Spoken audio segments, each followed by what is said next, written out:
Well, it happens a lot more than people even think. This is William. His partner Ben identifies as non-binary. About 4 months ago, Ben was told they could not try on clothes at this secondhand women's store in Calgary. Clothes Up and Personal.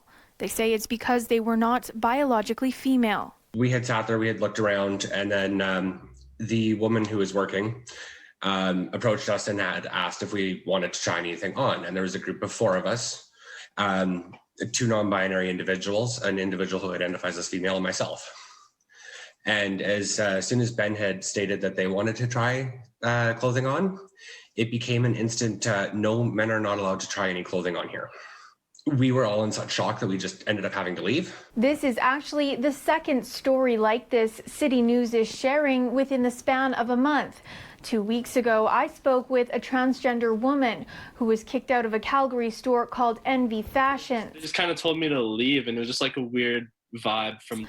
William and Ben saw her story and wanted to share theirs. And then we felt like we needed to also bring it to other people's attention, because yeah, if people don't know about it, how is there a possible change in the world? After leaving the store, William says they went to Diva Dave's about 2 blocks away, a salon with a special focus on the trans community. They told Dave their situation, and he called the store. On the phone, we were told that men are allowed in the store to touch and they can purchase, but they are not allowed to, people who present as men are not allowed to try anything on. It's the policy that the co-signers want in the store.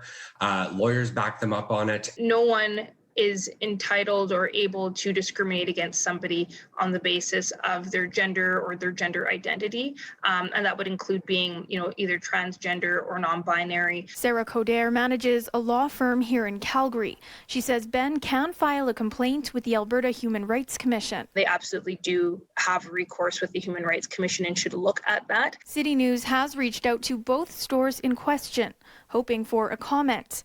Neither have returned our requests via email or phone. William and Ben are sharing their experience so people know that discrimination for trans and non-binary people still exists. The biggest way to be an ally is just to be there as a supporter, and you don't have to understand what you're supporting, you just have to be there to support. In Calgary, Taylor Brott, City News.